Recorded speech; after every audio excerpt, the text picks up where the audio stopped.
പ്രിയപ്പെട്ട വിദ്യാർത്ഥികളെ നമസ്കാരം. ശ്രീനാരായണ ഗുരു ഓപ്പൺ യൂണിവേഴ്സിറ്റിയുടെ MA മലയാളത്തിൻ്റെ നിരൂപണ സാഹിത്യം എന്ന പേപ്പറാണ് നമ്മൾ ചർച്ച ചെയ്തുകൊണ്ടിരുന്നത്. പ്രീവിയസ് ക്വസ്റ്റ്യൻ പേപ്പറിലെ ചില ചോദ്യങ്ങളും ഉത്തരങ്ങളും നോക്കാം. വള്ളത്തോൾ കവിതകൾ ദേശീയ പ്രസ്ഥാനത്തെ സ്വാധീനിച്ചതെങ്ങനെ? വള്ളത്തോൾ കവിതകൾ ദേശീയ പ്രസ്ഥാനത്തെ എങ്ങനെ സ്വാധീനിച്ചു എന്ന് വ്യക്തമാക്കുകയാണ് വള്ളത്തോൾ കവിതകളും ദേശീയ പ്രസ്ഥാനവും എന്ന ലേഖനത്തിൽ EMS നമ്പൂതിരിപ്പാട്. വള്ളത്തോളിൻ്റെ ജീവിതകാലത്തെ കേരളീയ ആത്മാവിനെ പ്രതിഫലിപ്പിക്കുന്നവയാണ് അദ്ദേഹത്തിൻ്റെ ലഘുകാവ്യങ്ങളും മഞ്ചരിയും എന്ന് EMS നമ്പൂതിരിപ്പാട് ആദ്യമേ പറഞ്ഞു വെക്കുന്നു. വള്ളത്തോൾ കവിതകളുടെ ദേശീയ സ്വഭാവം സാഹിത്യ മഞ്ചരിയുടെ വാല്യങ്ങളിലെ സാമ്രാജ്യ വിരോധ പ്രസ്ഥാനത്തെ നേരിട്ട് സഹായിക്കുന്ന കവിതകളിൽ കാണാം. ഭാരതീയവും കേരളീയവുമായ സംസ്കാരത്തിന് ജനാധിപത്യ മാനം നൽകുന്ന ഹൈന്ദവ സംസ്കാരത്തിനും അതിൻ്റെ ഭാഗമായ വേദ ശാസ്ത്രേതിഹാസങ്ങൾക്കും പുതിയ അർത്ഥം നൽകുന്ന കവിതകളാണവ. പ്രകൃതിയെ അതിൻ്റെ മാതൃത്വ ഭാവത്തെ വിളിച്ചോതുന്നവ, മാതൃഭൂമിയിൽ അഭിമാനം ജനിപ്പിക്കുന്നവ. മഞ്ചരിയുടെ 1-ാം വാല്യത്തിലെ മാതൃവന്ദനം എന്ന കവിതയെ EMS ഉദാഹരിക്കുന്നുണ്ട്.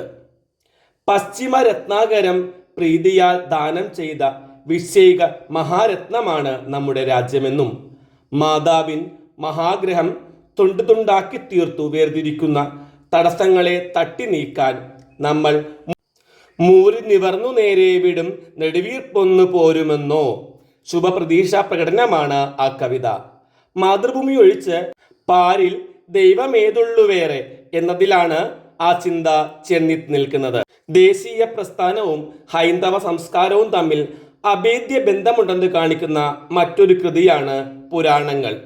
പൂർവികന്മാരായ ഋഷീന്ദ്രന്മാർ വിശ്രമവേളകളിൽ കവിതാദേവിയുമായി നടത്തിയ നർമ്മസല്ലാപങ്ങളാണ് പുരാണങ്ങളെന്നും അവർ ചെങ്കോല് ദൂരത്തിട്ട് യോഗദണ്ഡെടുത്തതും പൊൻകിരീടത്തെ ജടാചൂടമായി മാറ്റിയതും സ്വാതന്ത്ര്യമെന്ന മോക്ഷത്തിനായാണെന്നും ഇവിടെ വള്ളത്തോൾ പറയുന്നുണ്ട്. എൻ്റെ ഗുരുനാഥൻ എന്ന കവിത കൂടി ഇതിനൊപ്പം EMS ചേർത്തു വായിക്കുന്നു. പുരാണങ്ങളുടെ തുടക്കം പഴയ ഹൈന്ദവ സംസ്കാരത്തെക്കുറിച്ചുള്ള കവിയുടെ ബഹുമാനമാണെങ്കിൽ ഗുരുനാഥന്റെ തുടക്കം ദേശീയ പ്രസ്ഥാനത്തെയും അതിൻ്റെ നേതാവിനെയും കുറിച്ചുള്ള ബഹുമാനമാണ്. ഋഷീന്ദ്രന്മാരുടെ മോക്ഷമെന്ന ലക്ഷ്യത്തിന് സമാനമായി ഗാന്ധിജിയിൽ സ്വാതന്ത്ര്യത്തിന് വേണ്ടിയുള്ള ത്യാഗപൂർണമായ പ്രയത്നമാണ് കവി കാണുന്നതായി EMS നിരീക്ഷിക്കുന്നു.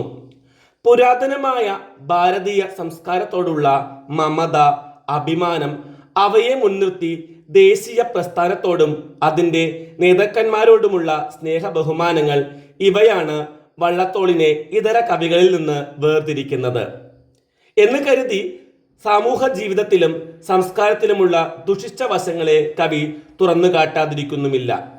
തോണിയാത്ര, കാറ് കണ്ട കർഷകൻ, മാപ്പ്, മറിമായം എന്ന കൃതികളെ ഉദാഹരിച്ച് സമൂഹത്തിലെ അടിച്ചമർത്തലുകളും അസമത്വങ്ങളും കൂടി വള്ളത്തോൾ കവിതയിൽ പ്രതിഫലിക്കുന്നുണ്ട് എന്ന് EMS പറയുന്നു.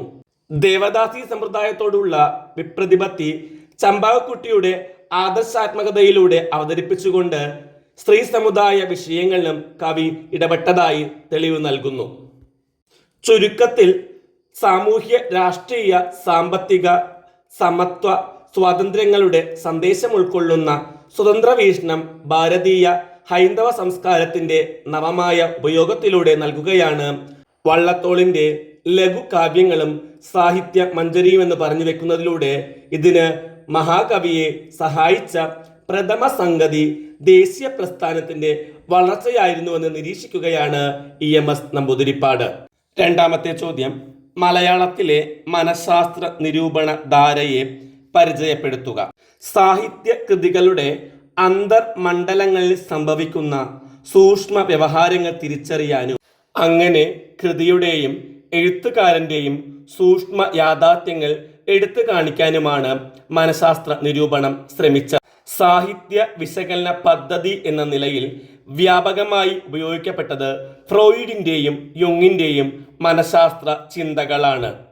ഇതിൽ തന്നെ മനുഷ്യൻ്റെ വൈകാരിക ജീവിതവുമായി നേരിട്ട് ബന്ധം സ്ഥാപിക്കുന്ന ഫ്രോയിഡിന്റെ ചിന്തകൾക്കാണ് സാഹിത്യ നിരൂപണത്തിൽ കൂടുതൽ സ്വീകാര്യത കിട്ടിയത്. മലയാളത്തിൽ മനഃശാസ്ത്ര നിരൂപണ രീതികളുടെ വക്താക്കളാണ് എം.എൻ. വിജയനും എം. ലീലാവതിയും. ഇരുവരുടെയും നിരൂപണ ജീവിതത്തിലുടനീളം മനഃശാസ്ത്ര ചിന്തകളുടെ പരോക്ഷമായ ഇടപെടൽ ഉണ്ടായിരുന്നു. പിൽക്കാലത്ത് മാർക്സിയൻ വിശകലന രീതികളിലേക്ക് വഴിമാറി നടന്നപ്പോൾ പോലും എം.എൻ. വിജയന്റെ നിരൂപണ നിരീക്ഷണങ്ങളുടെയെല്ലാം പിന്നിൽ ഫ്രോയിഡ് പ്രവർത്തനക്ഷമമായി തന്നെ നിലനിന്നു പോന്നിരുന്നു. മലയാളത്തിലെ ഏത് കവിയെ പഠിക്കാനെടുക്കുമ്പോഴും ലീലാവതിയെ വിദൂരമായെങ്കിലും യുങ് സ്വാധീനിച്ചു പോരുന്നുണ്ട്. എം.എം. വിജയന്റെ സഹ്യന്റെ മകൻ എന്ന നിരൂപണം വൈലോപ്പിള്ളിയിൽ പ്രവർത്തിക്കുന്ന എ.എൻ.എൽ. ഇറോട്ടിക് സ്വഭാവഘടനയെ യുക്തിയുക്തമായി വിശദീകരിക്കുന്ന ഒരു പഠനമാണ്. കവിത്വത്തിന്റെ ഉദാത്ത പരിവേഷങ്ങളെ മുഴുവൻ കീറിയെറിയുന്ന ഈ കണ്ടെത്തലുകൾ കവിയെ പ്രകോപിപ്പിക്കുകയോ അസ്വസ്ഥനാക്കുകയോ ചെയ്യുക സ്വാഭാവികമാണ്. തൻ്റെ ഇത്തരം വിമർശനങ്ങളെ എം.എൻ. വിജയൻ തന്നെ വിശേഷിപ്പിക്കുന്നത് കവികളുടെ ചെമ്പ് പുറത്താക്കുന്ന വിദ്യ എന്നാണ്. കവിയുടെ ചെമ്പ് പുറത്താക്കുന്ന ഈ നിരൂപണ വിദ്യയോട് ലീലാവതിക്ക് താല്പര്യമുണ്ടായിരുന്നില്ല. കവിത്വത്തെ ചൂഴ്ന്നിൽക്കുന്ന ആദർശാത്മക പരിവേഷത്തെ നിഷേധിക്കാതെ തന്നെ എങ്ങനെ മനഃശാസ്ത്ര നിരൂപണത്തിന് ഒരു വഴിയൊരുക്കാം എന്നാണ് ലീലാവതി അന്വേഷിച്ചത്. നിരൂപണത്തിലും ചില സ്വജന മര്യാദകൾ പാലിക്കേണ്ടതുണ്ട് എന്ന് അവർ വിശ്വസിച്ചിരുന്നു.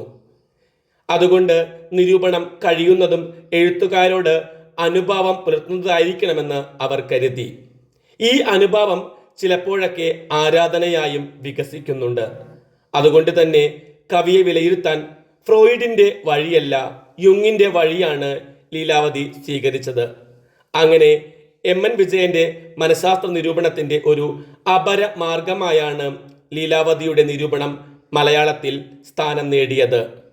മനുഷ്യന്റെയും സമൂഹത്തിന്റെയും ആത്മീയ അനുഭവങ്ങളെ വിശദീകരിക്കാനുള്ള ഉപാധി എന്ന നിലയിലാണ് എം.എൻ. വിജയൻ, ലീലാവതി തുടങ്ങിയവർ മനഃശാസ്ത്രത്തോട് ശക്തമായി ആഭിമുഖ്യം പുലർത്തുന്നത്. മൂന്നാമത്തെ ചോദ്യം, ഫെമിനിസത്തിന്റെ സൈദ്ധാന്തിക തലങ്ങൾ പരിചയപ്പെടുത്തുക. മനുഷ്യജീവിതത്തിലെ സകലവിധ അധികാര രൂപങ്ങളെയും നിരാകരിക്കുന്ന സമഗ്രമായ ഒരു ജനാധിപത്യ മാനുഷികതയ്ക്ക് വേണ്ടിയുള്ള സമരമാണ് സ്ത്രീ വിമോചനവാദം അഥവാ ഫെമിനിസം.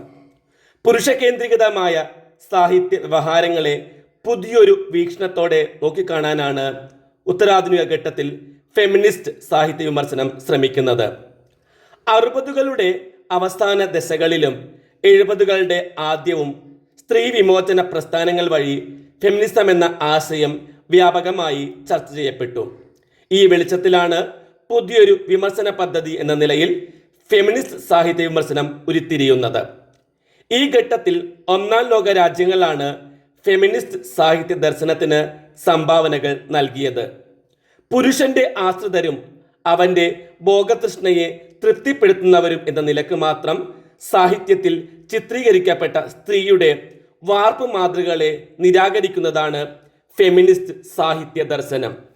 വെർജീനിയ വുൾഫിനെ പോലുള്ള സ്ത്രീപക്ഷ ചിന്തകർ മുന്നോട്ട് വരികയും തങ്ങളുടെ ആശയങ്ങൾ അവതരിപ്പിച്ചുകൊണ്ട് ആണധികാര വ്യവസ്ഥയെ ചോദ്യം ചെയ്യുകയുമുണ്ടായി. കുടുംബം, സമൂഹം, തൊഴിൽ തുടങ്ങിയ വ്യവഹാര ഇടങ്ങളിൽ സ്ത്രീകൾക്ക് സ്വന്തമായൊരിടമുണ്ടാകണമെന്ന് വാദിച്ച വെർജീനിയ വുൾഫിൽ നിന്നും സ്ത്രീപക്ഷ ചിന്തകൾ കെയ്റ്റ് മില്ലറുടെ ലൈംഗിക രാഷ്ട്രീയം എന്ന ഗ്രന്ഥത്തിലേക്ക് എത്തുമ്പോൾ സവിശേഷമായ സിദ്ധാന്തം എന്ന നിലയിൽ ഫെമിനിസം രീതിശാസ്ത്രപരമായ അടിത്തറ കൈവരിക്കുന്നതായി കാണാം. മുഖ്യധാര സാഹിത്യം പുരുഷന് നൽകുന്ന അപ്രമാദിത്വത്തെ മറികടക്കുക, എഴുത്തുകാരികളുടെ സാർവലൗകികമായ ഐക്യം സാധ്യമാക്കുക, പുരുഷനോട് വിധേയത്വമുള്ള ഭാഷയെ അപനിർമ്മിക്കുക, ആർത്തവം, പ്രസവം മുതലായ സ്ത്രൈണ അനുഭവങ്ങളെ ആവിഷ്കരിക്കുക, ലിംഗാധികാരത്തിൻ്റെ യുക്തികളുടെ അതിർത്തികൾ ഇല്ലായ്മ ചെയ്യുക എന്നിങ്ങനെ വിവിധങ്ങളായ ലക്ഷ്യങ്ങൾ ഈ സാഹിത്യ പദ്ധതിക്കുണ്ട്. മലയാളത്തിൽ സ്ത്രീപക്ഷ വിമർശനത്തിൻ്റെ ഉപോൽപ്പന്നമെന്ന് ആദ്യമായി അടയാളപ്പെടുത്തിയ രചന സാറാ ജോസഫിൻ്റെ പാപത്തറക്ക് സച്ചിദാനന്ദൻ എഴുതിയ ആമുഖ പഠനമാണ്. പെണ്ണെഴുത്ത് എന്ന പദത്തെ അഭിസംബോധന ചെയ്യാൻ ശ്രമിക്കുന്നു എന്നതാണ് ഫെമിനിസ്റ്റ് സാഹിത്യ വിമർശന പദ്ധതിയിൽ ഈ ആമുഖ പഠനത്തിന്റെ പ്രാധാന്യം.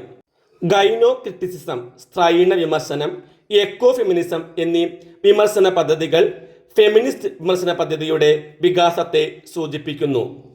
P Geetha, Sharadakutty, M Leelavathi, doctor Bettymol Mathew, G Ushakumari, Rukmini, Jisa Jose, doctor R B Rajalakshmi, doctor P S Sreekala, doctor Muse Mary, doctor Usha Namboothiripad, Sonia എന്നിങ്ങനെ ശക്തരായ സ്ത്രീവാദ രചയിതാക്കളുടെ സജീവ സാന്നിധ്യം മലയാള സാഹിത്യ രംഗത്തുണ്ട്. ഇന്നത്തെ ക്ലാസ് നമുക്ക് ഇവിടെ അവസാനിപ്പിക്കാം. മറ്റൊരു ക്ലാസ്സുമായി കാണും വരെ എല്ലാവർക്കും നന്ദി, നമസ്കാരം.